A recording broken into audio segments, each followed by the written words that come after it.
दोस्तों मैं कोई सेबी रजिस्टर्ड एडवाइजर नहीं हूं। ये वीडियो सिर्फ एजुकेशन के लिए है। ट्रेडिंग रिस्की है और इसमें आपका पूरा कैपिटल जीरो हो सकता है। नमस्ते दोस्तों, अभी शाम के 6:20 हुए हैं और अभी 6 जनवरी आज। और देखते हैं कि मार्केट में मेरा ऐसा क्या दिक्कत हुई जिसकी वजह से मार्केट में मेरा लॉस हो रहा है। मतलब मेरे रूल्स के अकॉर्डिंग समझने की कोशिश करेंगे कि क्यों मेरा सेटअप फेल हो रहा है। तो डायरेक्ट चलते हैं मोबाइल लैपटॉप की स्क्रीन पर। देखो मेरे रूल्स हैं जिसके अकॉर्डिंग मैं ट्रेडिंग करता हूँ, इसके अनुसार ट्रेडिंग करता हूँ। बहुत सारे रूल्स लिख रखे मैंने, आप देखो। इनमें से मैं बताता हूँ कि कौन सा रूल ब्रेक हुआ, क्या हुआ, क्यों मेरा लॉस हुआ।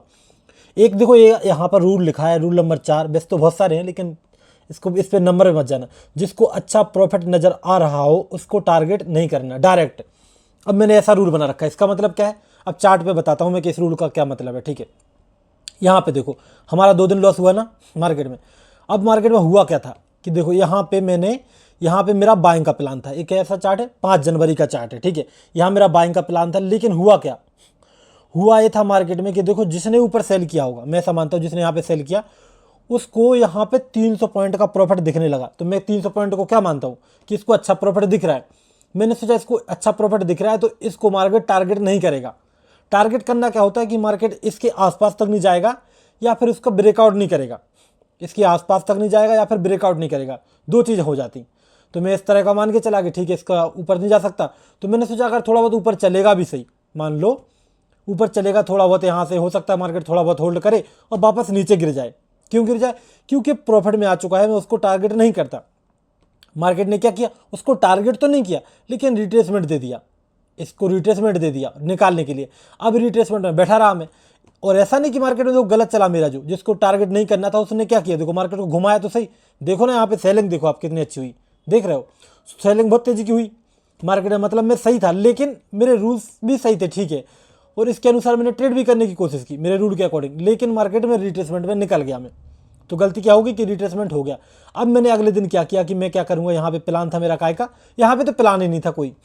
मैंने सोचा वोलेटाइल साइडवेज रहेगा मार्केट, क्योंकि देखो अब वही रूल को ध्यान रखना कि जिसको प्रॉफिट आ चुका है उसको टारगेट नहीं करता मैं। यहाँ पे जो सेल करके बैठा है अभी, तो यहाँ पे तो प्रॉफिट दिख रहा था, यहाँ पे कितना दिख रहा होगा, बहुत ज़्यादा। तो इसको टारगेट तो नहीं करता ना मैं कि ऊपर चला जाएगा। लेकिन मार्केट में हुआ क्या कि मार्केट में ये हो गया यहाँ पर कि यहाँ पे जो बाई कर रहा था यहाँ पे उसको भी अच्छा प्रॉफिट दिखने लगा, देख रहे हो 200-300 पॉइंट के आसपास। तो मार्केट बीच में फंस गया। तो मैं ऐसा बोल रहा था कि इसको प्रॉफिट दिख रहा होगा तो मार्केट इसको भी टारगेट नहीं करेगा, इसको टारगेट नहीं करेगा तो मार्केट क्या हो जाएगा, वोलेटाइल हो जाएगा या फिर साइडवेज। वोलेटाइल क्या होता है, ऊपर नीचे ऐसा करता रहे। तो मैंने सोचा कि मार्केट यहाँ से जब ऊपर जा रहा है ना क्लोजिंग प्राइस के ऊपर, यहाँ पे निकल चुका है, एक ब्रेकआउट भी हो चुका है, उसके बाद भी ऊपर जा रहा है। तो मैंने सोचा यहाँ पे इस जगह मैंने सोचा कि अब मार्केट यहाँ पे आ चुका है, वोलेटाइल मार्केट है, थोड़ा नीचे आएगा फिर ऊपर जाएगा, नीचे आएगा ऊपर जाएगा। तो यहाँ से जब नीचे आएगा ना तो ये 60,000 का जो लेवल है यहाँ पर मार्केट एक यहाँ तक आएगा और मेरा यहाँ पर टारगेट मिल जाएगा 200 पॉइंट के आसपास। तो मैं ऐसा सोच रहा था, लेकिन मार्केट में हुआ क्या, मार्केट में हुआ ये होगा शायद से मुझे मेरे हिसाब से कि मार्केट में यहाँ पे लोग हो सकता है कुछ सेल करने लग गए हों, जहाँ भी लोग हैं जो बाई नहीं कर पाए होंगे शायद वो यहाँ पे सेल कर रहे हो। या फिर मार्केट में यहाँ पर जब मार्केट नीचे आया था ये बड़ा सा के साथ, तो टारगेट तो मार्केट नहीं कर सकता लेकिन क्या कर सकता है, रिट्रेसमेंट कर सकता है। कैसे पता हमको, क्योंकि यहाँ पे उसको टारगेट नहीं किया था, उसको रिट्रेसमेंट में निकाला था। तो शायद मार्केट ने ऐसा किया कि मैं इस बात को नहीं समझ पाया कि प्रॉफिट में तो बैठा है, इसका लॉस तो नहीं होगा, लेकिन शायद रिट्रेसमेंट हो जाए। मार्केट ने रिट्रेसमेंट दी उसको। और मैंने एक देखो यहाँ पर सेलर लगा रखा ना, रेजिस्टेंस लगा रखा था ना मैं यहाँ पे मैंने पहले। तो मार्केट ने क्या किया कि उसको रिट्रेसमेंट दिया। और जैसे मैं कल फंस गया था रिट्रेसमेंट के चक्कर में, तो उसके चक्कर में कल फंस गया था, सेम टू सेम मैंने गलती कर दी कि उसको प्रॉफिट में लेकिन रिट्रेसमेंट दे सकता है। मैंने सोचा हो सकता है रिट्रेसमेंट नहीं दे। अब ये कहाँ से सोचा कि रिट्रेसमेंट नहीं देगा, ये बताऊँ मैं। इसका अब मुझे देखना पड़ेगा पिछले चार्ट में। ये देख रहा हूँ बहुत दिन से ऊपर जा रहा है मार्केट। मैंने बोला था कि मार्केट विदाउट रिट्रेसमेंट चल सकता है, लेकिन मार्केट ने क्या किया, 2 दिन से रिट्रेसमेंट देना शुरू कर दिया है। तो वही चीज़ होगी, मार्केट में थोड़ा सा चेंजेस हो कि मार्केट जो प्रॉफिट में उसको भी रिट्रेसमेंट दे रहा है। तो यहाँ पे रिट्रेसमेंट के चक्कर में मैं यहाँ पे बैठा रहा और वापस फिर मैं यहाँ पे मार्केट में निकल गया। मुझे यहाँ पता भी था कि मार्केट ऊपर जाएगा, या बोला भी था मैंने, लेकिन मार्केट में मैंने सोचा हो सकता थोड़ा बहुत ऊपर जाए और वापस नीचे गिर जाए। मार्केट गिरा भी सही, ये देखो ना आप, यहाँ पे देखो पॉइंट देखो आप, ये देखो यहाँ पे 60,000 का लेवल देखो एग्जैक्ट, थोड़ा सा 5-10 पॉइंट का फर्क है। मार्केट नीचे भी आया और ऐसा भी नहीं कि मार्केट में अगर बैठा रहता मैं लॉस हो जाता, मेरा टारगेट मिल जाता। मैं कहाँ पे निकला था, यहाँ पे तो नहीं निकला शायद, हाँ यहाँ पे निकला था। तो यहाँ पे मैं निकल गया लास्ट कैंडल पे। उसके बाद देखो उसके ऊपर गया ही नहीं, मार्केट क्रॉस ही नहीं किया, नीचे गिर गया। और काटने के बाद देखो कितना पॉइंट का प्रॉफिट आया, यहाँ पे देखो 200-250 पॉइंट के आसपास नीचे आया।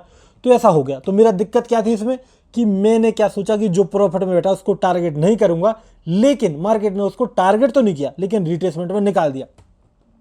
तो मेरी ये हो गई पोजीशन। अब बात करते हैं कि मान लो अगर कल मुझे ट्रेड करना है, चलो ठीक है, वैसे बहुत सारे रूल्स मैं एक एक करके कभी बताऊंगा आपको मैं कैसे कैसे काम करता हूँ, सारे के सारे रूल में एक्सप्लेन कर सकता हूँ। ये जितना भी ट्रेड करता हूँ मैं सब रूल के हिसाब से मुझे पता लगता है कि मार्केट ऊपर जाने वाला है नीचे जाने वाला है, सारा का सारा रूल बताते हैं मेरे, ठीक है। और मेरा ये देखो मैंने ज़्यादा ट्रेड नहीं किया, आपको पता होगा एक ही ट्रेड ली थी ना, ये 486 रुपये का लॉस है, तो बताना पड़ता है ट्रांसपेरेंसी के लिए, ठीक है। तो बैंक निफ्टी का चार्ट है, अब बता रहा हूँ मैं अब क्या कर सकते हैं ऐसे चार्ट में। अब ऐसे चार्ट में देखो वही चीज़ सेम टू सेम मान के चलते हैं कि मार्केट में जिसने यहाँ पे बाई किया था उसको अच्छा प्रॉफिट दिख गया, ठीक है, प्रॉफिट दिख गया, लेकिन मार्केट ने क्या किया उसके आसपास क्लोज कर दिया 60,000 के लेवल के आसपास। कल मार्केट ने 60,000 के ऊपर क्लोज किया था, लेकिन मार्केट ऊपर बढ़ गया था, आज फिर 60,000 के ऊपर क्लोज किया। मैं ऐसा मानता हूँ कि मार्केट में चार्ट रिपीट नहीं होता तो यहाँ से ऊपर नहीं बढ़ेगा, ठीक है। यहाँ से अगर बढ़ भी गया थोड़ा बहुत, अगर नीचे मिल गया मुझे छोटा सा गैप डाउन मिल गया तो मैं सेल करूंगा। किसको टारगेट करूंगा? हो सकता है यहाँ पे लोग बाई करके बैठे हो सकता है निकल गए हों, लेकिन यहाँ पे जो बाई करके लोग बैठे हैं ना, इसको टारगेट करूंगा, 60,000 के लेवल को टारगेट करूंगा।